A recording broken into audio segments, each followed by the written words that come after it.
What's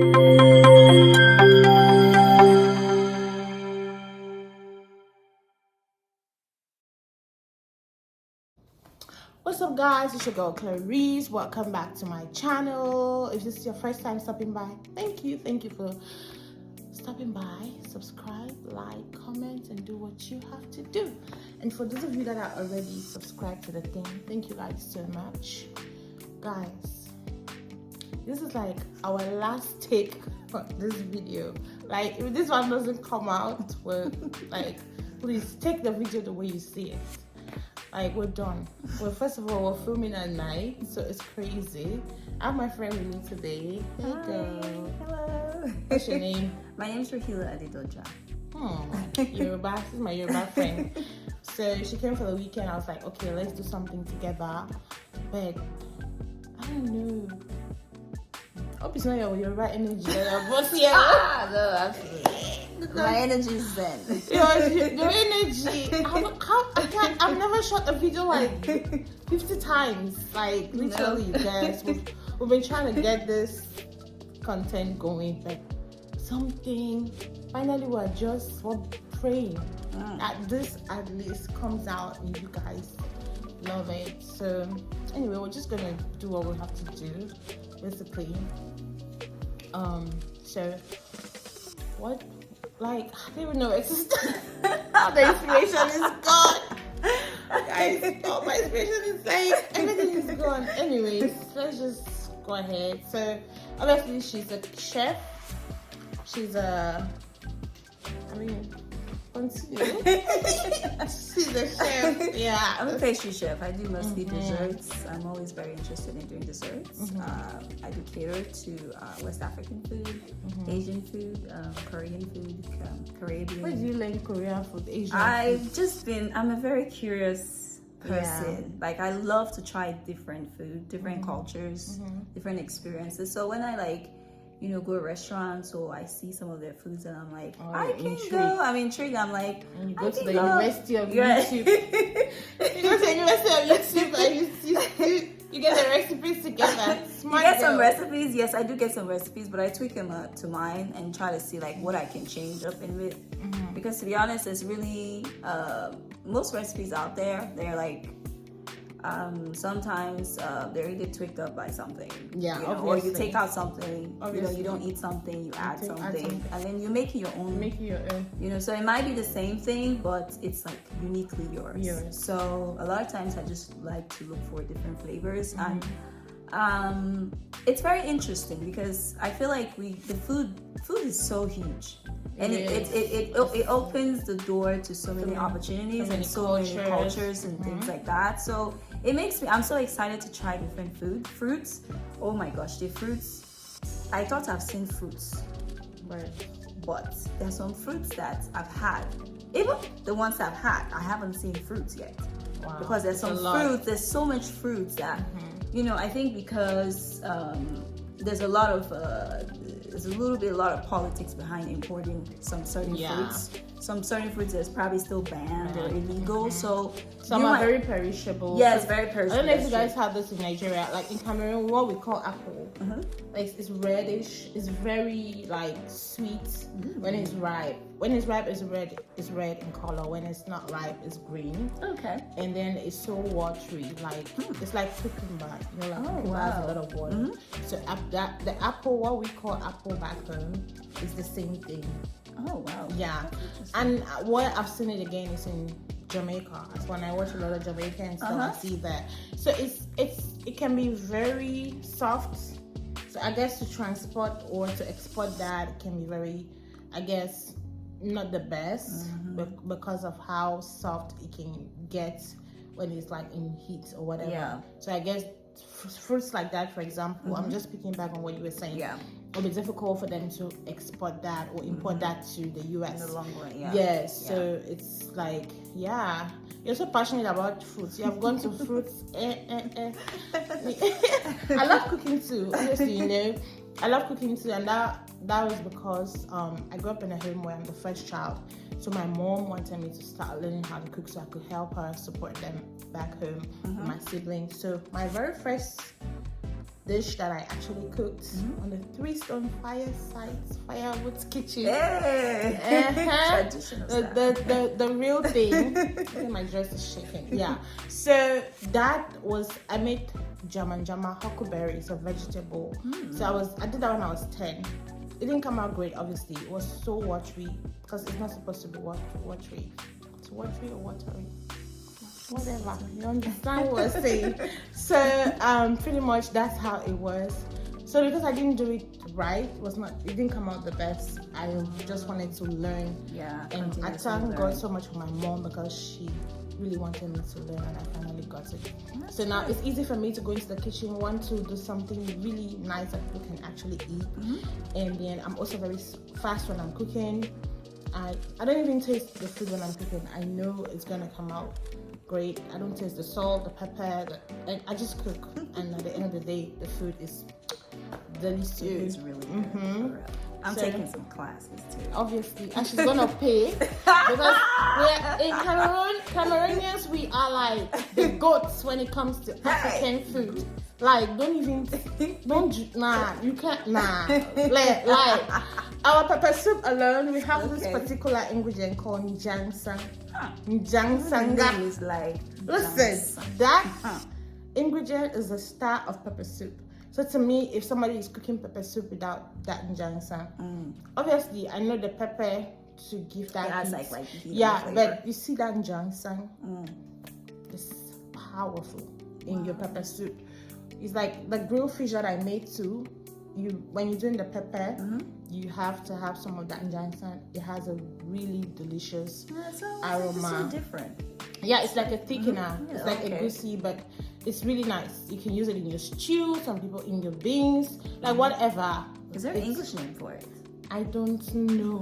I don't know. We need to work on that. We need to work on that. A lot of African things that we have that the English, it's but we don't need the English. We are fine with our local. Even like there's something we call country onion. Okay. It's really here. Yeah, I don't know. I've never seen it here. They do. Like, you sure? Oh, maybe that's true. I've seen it in the African store. Yeah, but I don't know the English name. We have that too. That's also like a good ingredient in so many like food that you're gonna cook with palm oil. So it adds a lot of flavor. Well, what kind of flavor does it give? Is it less acidic? Explain it. Less acidic. It has nothing to do with acidic or whatever. Okay. It's just so traditional. Okay. It's just so like herbal, but it's not like terrible smell herbal. Oh, okay. Like, I see what you mean. Yeah, because it's like a fruit. I think so, but I don't think the fruit is not it's like a fruit, and then it's like a seed. Okay. That falls, and the tree is usually very tall, so it falls down, and then when it's soft, I guess, or rotten, then you pick it up. Similar with the njangsang. I think so. Yeah, you pick it up, crack it up, and then you have to dry it. It becomes dry, so it can be easier for you to transport it and whatnot. And it's not cheap. It's really expensive. Even back home, yeah, it's not cheap, but it gives the uniqueness of our Cameroonian dishes. Yeah, it really does. Yeah, we're not crazy for rice. To us in Cameroon, is like kids' food. Kids are the ones running after rice, especially jollof rice. In Cameroon, yeah, and we do different types of jollof rice or fried rice or whatever. There's variety. Yeah, there's variety. Most times, most grown-ups will go for like white rice, boiled rice, and stew, and beans. Okay. Or some people with vegetable like the ndole that so most people go for that. But jollof rice and all of that, it's like food for kids. It's not until I came to the US that I realized that it's actually a big thing in Nigeria, in Ghana, I think in maybe Liberia or Sierra Leone, one of these other countries. So, but it's really cool to just see like how similar we are in terms of food as well. It's just that we cook them in different forms. But I know even other Nigerian friends, or I think I've had my Rwandan friends visit me, and they've eaten our food and they really, really did love it. So yeah, and obviously Americans too, when they visit me, they enjoy the Cameroonian dishes. That's really cool. Anyway, enough about food. Enough about food. We like our food, so there's nothing wrong with that. But So this is what actually also gives you money, obviously. Like yeah. You're cooking. Yes, That's absolutely. cool. Yeah, it brings in much. It brings in different. I mean Brings different in much. people. I need you to run me my check. Oh, you people are my testimony. I get. Yeah, it's going really good. You know, because the vision is very big. So you know how it's starting. I love it. To some people, it might be small. They might think that it should be bigger, but it's a process. That's good. Because there's some things that me personally I want to learn. Right. There's a difference between letting someone do everything for you sometimes, and then like you want to do yourself because it's like it's your journey, it's your business, it's your vision. You want to be part of every moment of it, and sometimes it's like exactly. You want to have a story, so it's like you want to learn, and it's not learning just because it's your story. It's just like another extra thing that I feel like as human beings if we're evolving, you have to learn things to evolve and to better yourself and to improve yourself. So that's cool. So I want to talk we're just gonna pass through very passively, but obviously we all know about this Nigerian gospel artist who died unfortunately. Allegedly she was suffering from domestic abuse. But I guess she later on died out of throat cancer or something like that. But I think we're talking about it today, earlier. But it's been so discouraging. First of all, we are both Christians. We know what the Bible says about divorce or how the Bible says about things like that. But what is your take on relationships where it seems like, because from Cameroon, right, there's this tribe, it's called, I guess, Ewundo people from Cameroon, and Yaoundé area.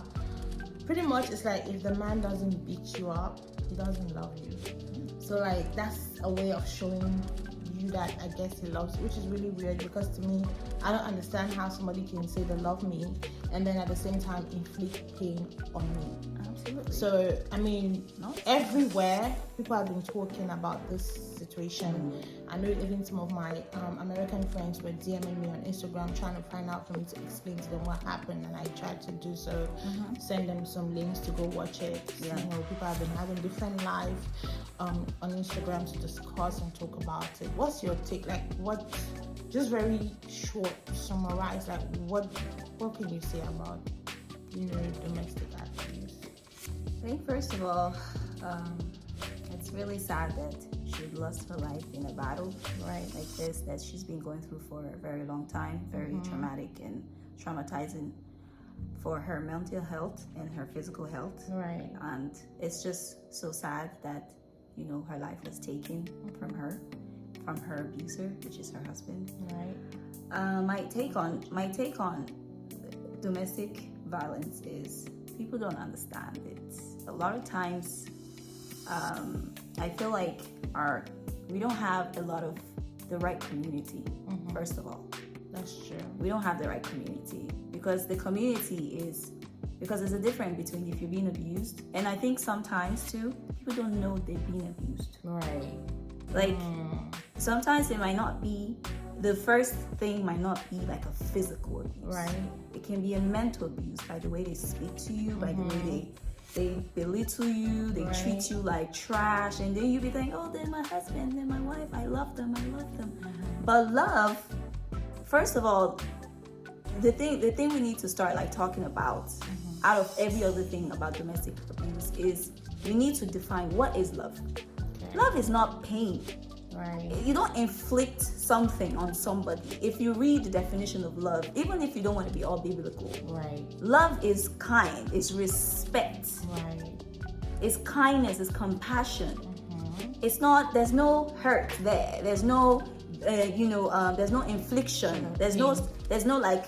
There's like in between sadness, but it's like sadness of joy. Like it's there, but like it's not like someone is inflicting something on you. And the whole idea, like we have this mentality that we feel like if a man hasn't tortured us as we women, we feel like they haven't showed us they love us.